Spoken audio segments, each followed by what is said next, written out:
On Super Tuesday, 18-year-olds will be voting for the first time.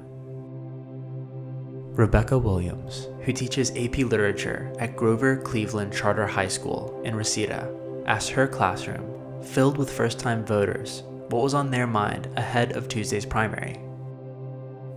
All right, good morning. Good morning. All right, so today we are going to talk about you voting for the first time. How many of you are 18 already? And so are you voting on Tuesday? Yes. Yes, okay. So how does it feel to be voting for the first time? I've been looking forward to this when I turn 18. I just wanted to vote because I get to make a difference and I get to have a say. I am so excited to be voting. In social media with everything that's going on today, it's almost impossible to not hear about political events.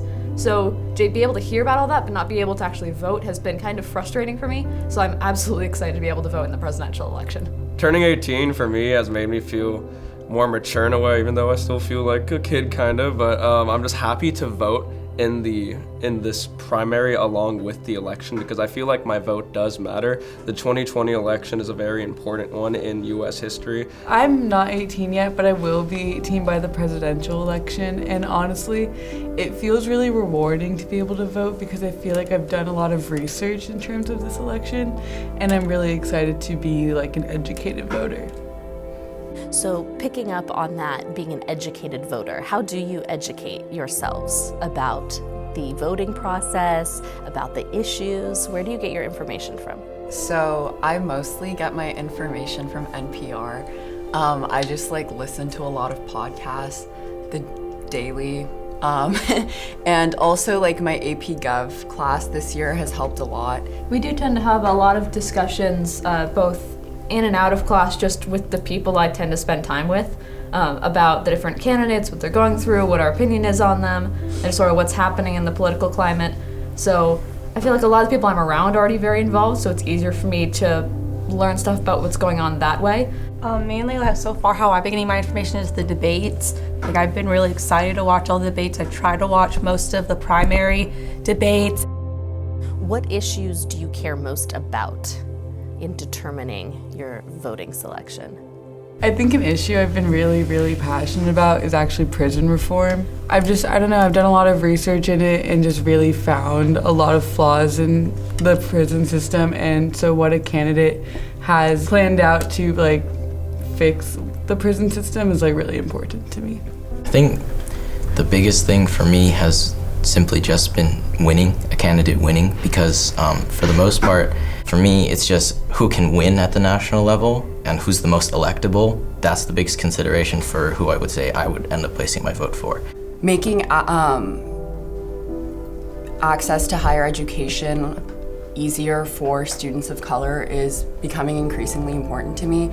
So how a presidential candidate addresses education or immigration reform, how they see, student debt, how they see wealth playing in education is a really big deal to me. For me, with everything everyone else said, but also the opioid crisis and big pharma's monopolization on generic drugs and how much that can ruin so many people's lives. They're sick, but just because of capitalism and stuff, these generic drugs that could be sold for so cheaply are skyrocketed in price, and it just ends lives and stuff.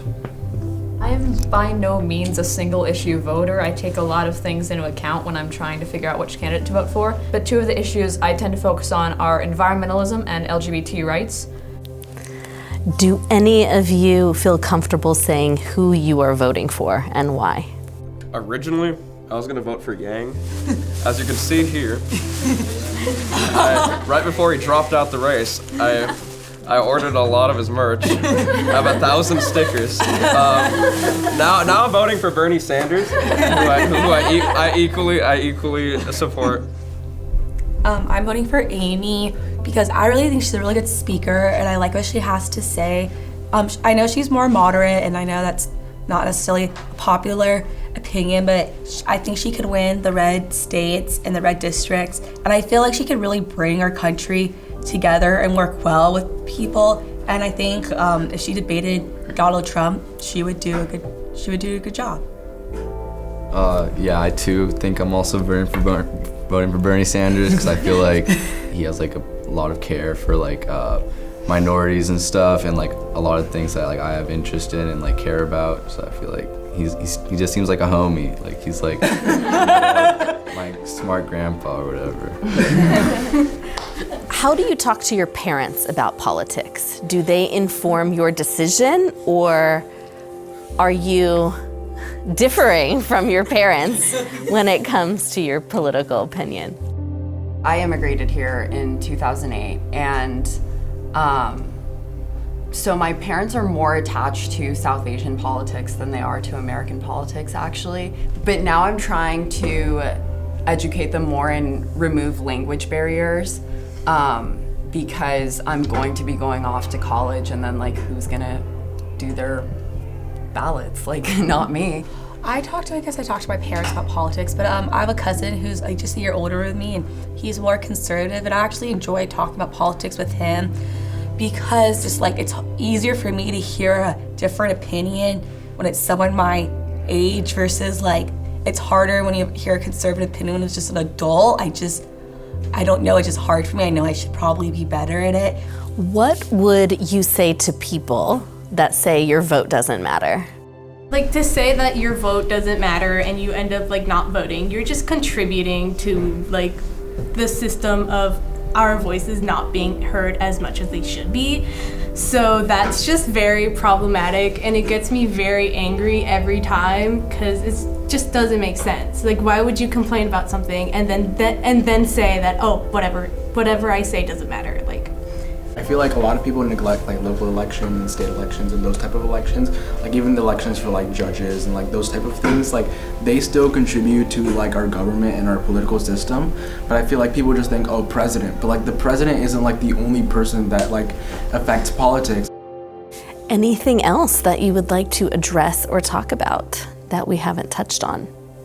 I think at least this election, or the 2016 election, brought up a lot of things about the national election that maybe we just accepted it as a process, but maybe we're looking to like, is that how it should be done? Like, for example, just the entire concept of the electoral college just kind of seems off to me, or it's that like, you know, you have delegates, like the number of delegates are capped, and then delegates are given entirely by state, and that seems kind of weird. And then also the way we do primaries, like how some states still have caucus systems, and just the caucus system seems really weird to me.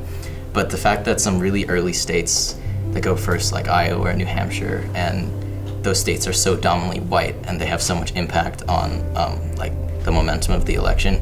Like a lot of people have been questioning, why do we do that as a process? And there's actually really weird reasons why we do that. But the point is, like, there are a lot of things about how the election process goes that could be looked at. It's so easy to just give up when things start getting hard. And I really hope that my generation and the first-time voters this year won't do that this year, that they'll actually put in the work and see that, no, I can do something. It might not change everything immediately, but I can do something.